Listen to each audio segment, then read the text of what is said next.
Hi, boys and girls. We are on chapter 20 of Wishtree today. After Samar left, I felt restless. Restlessness is not a useful quality in a tree. We move in tiny bits, cell by cell, roots inching farther, buds nudged into the sunlight. Or we move because someone transplants us to a new location. When you're a red oak, there's no point in feeling fidgety. Trees, as I said, are meant to listen, to observe, to endure. And yet, just once, before I said goodbye to the world, what would it be like to be something other than passive? To be an actor in the stories unfolding around me? Maybe even to make things a little better. Bongo, I said softly, are you awake?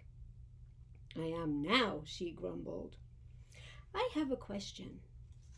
I'll get back to you first thing in the morning. How does friendship happen? Bongo responded by snoring. I could tell it was a fake snore. Her real snores are so loud they scare the baby possums. I'm serious, I said. Bongo groaned. Ugh, I don't know. It just happens. But how does it happen?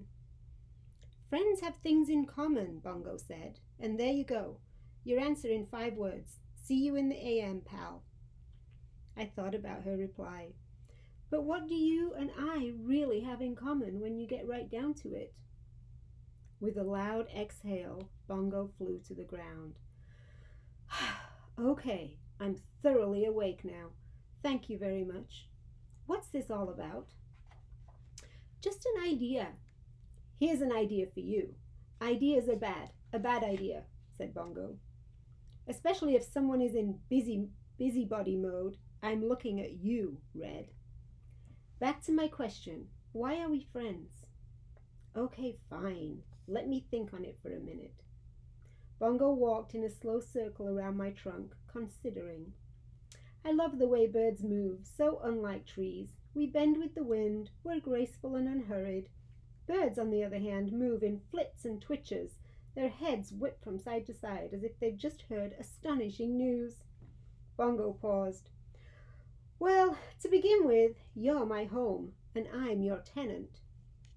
But that's not really a reason for us to be friends. I've had residents I wasn't particularly fond of. That squirrel. What was his name?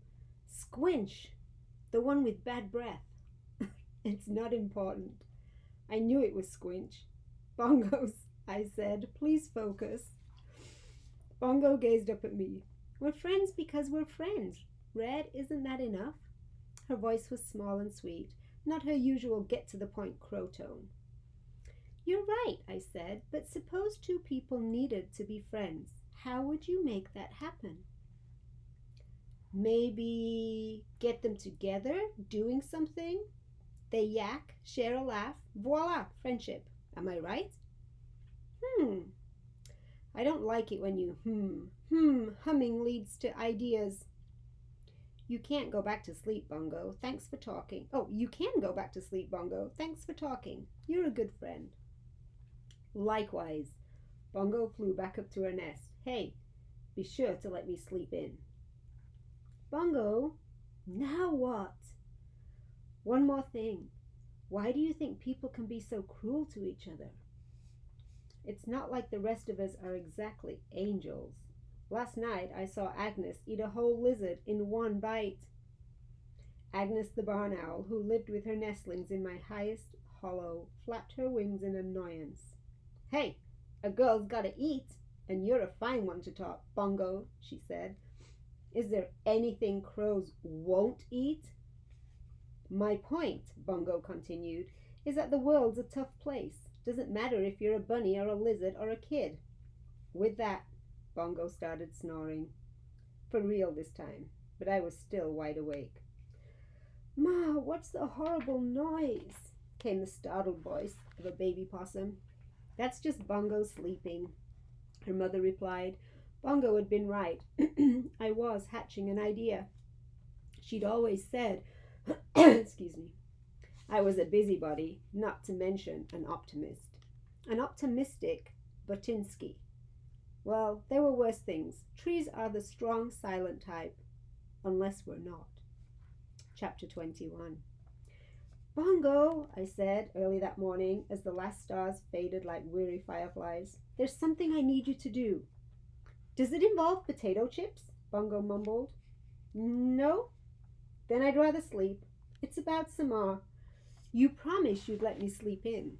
I didn't promise. You implied. I want to grant Samar's wish.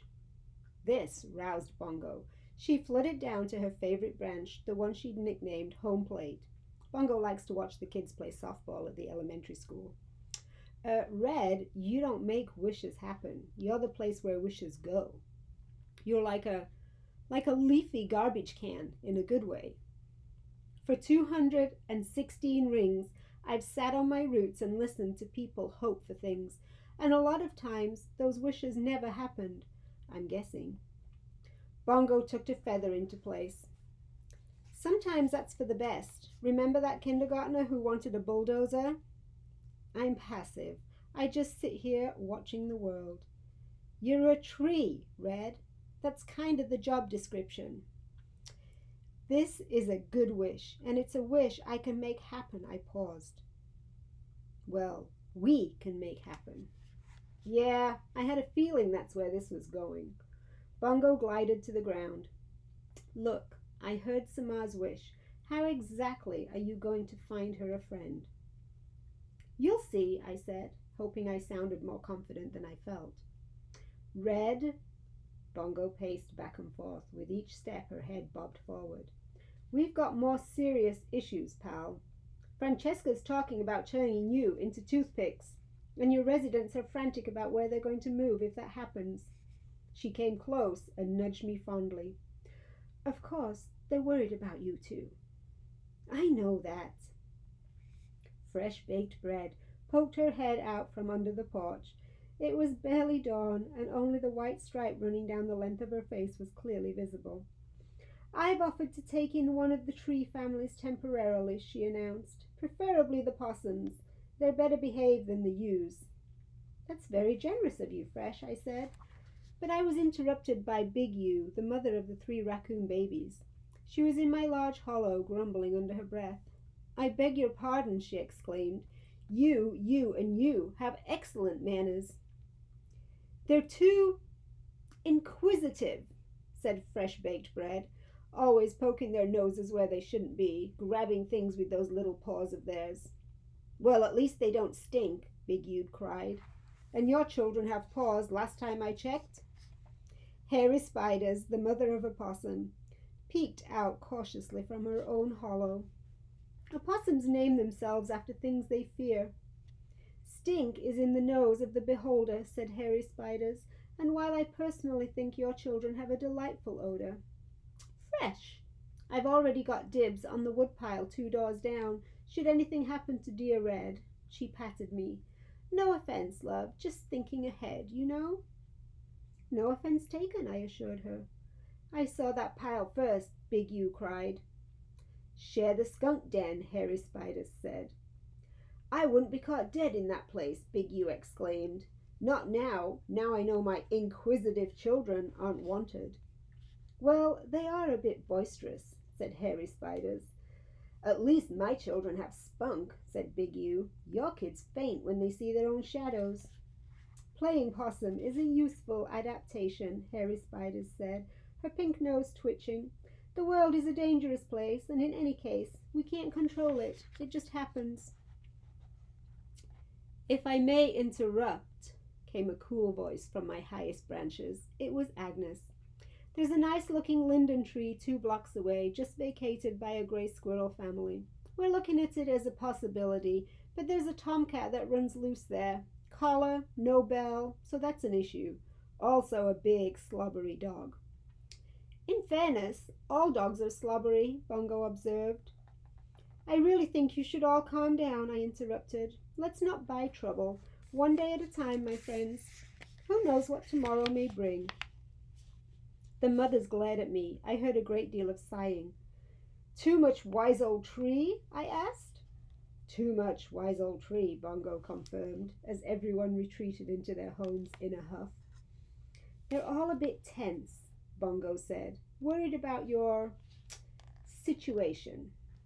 I can see that. I'm worried too, Bongo said in an almost whisper. I know, I said gently, but every cloud has a silver, red. Bongo interrupted. Sorry. There must be something I can do, Bongo said.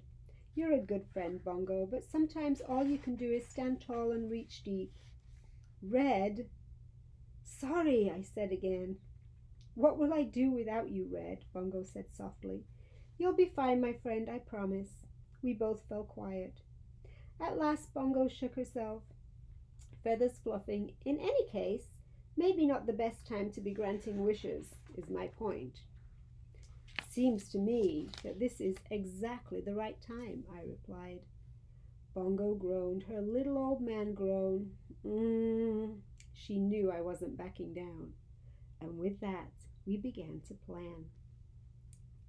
Catch you next time.